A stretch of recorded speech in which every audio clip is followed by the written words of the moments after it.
आज का पहला पाठ नबी मीका का ग्रंथ अध्याय 7 पद संख्या 14 से 15, 18 से 20।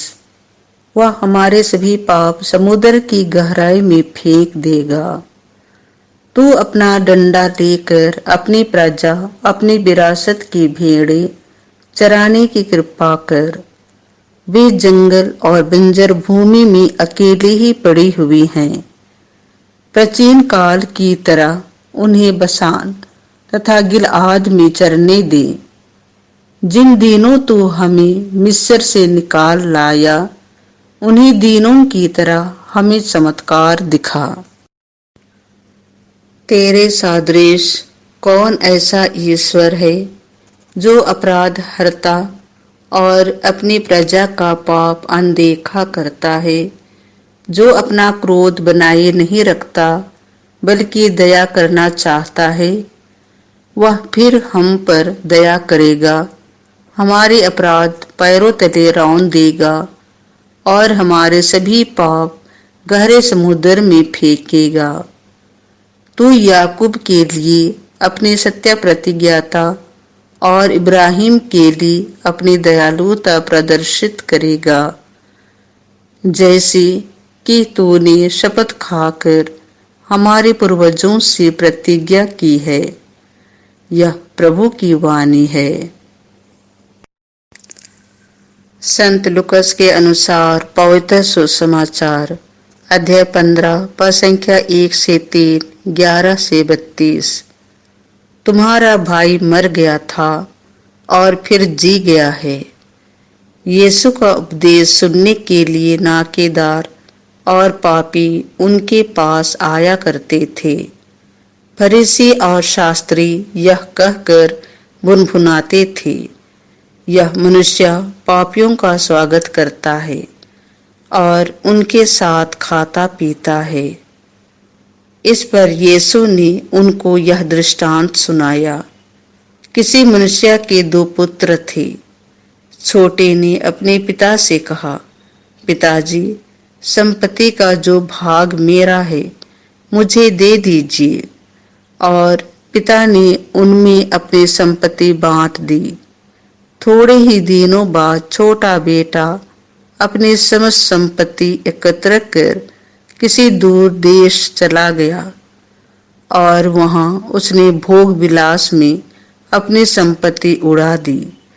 जब वह सब कुछ खर्च कर चुका तो उस देश में भारी अकाल पड़ा और उसकी हालत तंग हो गई। इसीलिए वह उस देश में एक निवासी का नौकर बन गया, जिसने उसे अपने खेतों में सूअर चराने भेजा। जो फलियां सूअर खाते थे, उन्हीं से वह अपना पेट भरना चाहता था, पर कोई भी उसे उनमें से कुछ नहीं देता था। तब वह होश में आया और यह सोचने लगा, मेरे पिता के घर कितने ही मजदूरों को जरूरत से ज्यादा रोटी मिलती है और मैं यहाँ भूखों मर रहा हूँ। मैं उठकर अपने पिता के पास जाऊंगा और उनसे कहूंगा, पिताजी, मैंने स्वर्ग के विरुद्ध और आपके प्रति पाप किया है। मैं आपका पुत्र कहलाने योग्य नहीं रहा। मुझे अपने मजदूरों में से एक जैसा रख लीजिए। तब वह उठकर अपने पिता के घर की ओर चल पड़ा। वह दूर ही था कि उसके पिता ने उसे देख लिया और दया से द्रवित हो उठा। उसने दौड़कर उसे गले लगा लिया और उसका चुंबन किया। तब पुत्र ने उससे कहा, पिताजी, मैंने स्वर्ग के विरुद्ध और आपके प्रति पाप किया है। मैं आपका पुत्र कहलाने योग्य नहीं रहा। परंतु पिता ने अपने नौकरों से कहा, जल्दी अच्छे से अच्छे कपड़े लाकर इसे पहनाओ और इसकी उंगली में अंगूठी और इसके पैरों में जूते पहनाओ। मोटा बछड़ा भी लाकर मारो। हम खाएं और आनंद मनाएं, क्योंकि मेरा यह बेटा मर गया था और फिर जी गया है, यह खो गया था और फिर मिल गया है। और वे आनंद मनाने लगे। उसका जेठा लड़का खेत में था। जब वह लौटकर घर के निकट पहुंचा तो उसे गाने बजाने और नाचने की आवाज सुनाई पड़ी। उसने एक नौकर को बुलाया और इसके विषय में पूछा।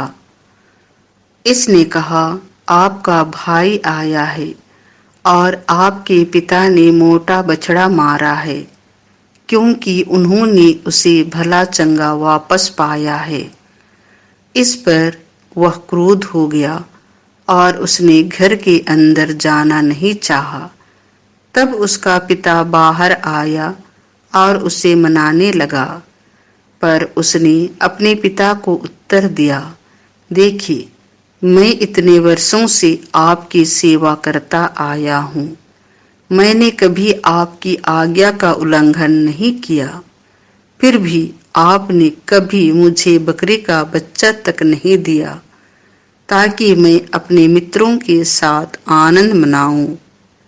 पर जैसे ही आपका यह बेटा आया, जिसने वेश्याओं के पीछे आपकी संपत्ति उड़ा दी है, आपने इसके लिए मोटा बछड़ा मार डाला है।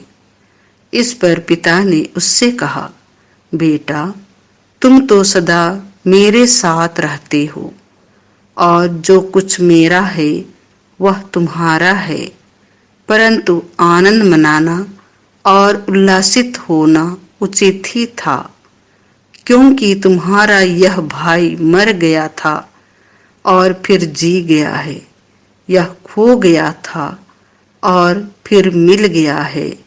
यह प्रभु का सुसमाचार है।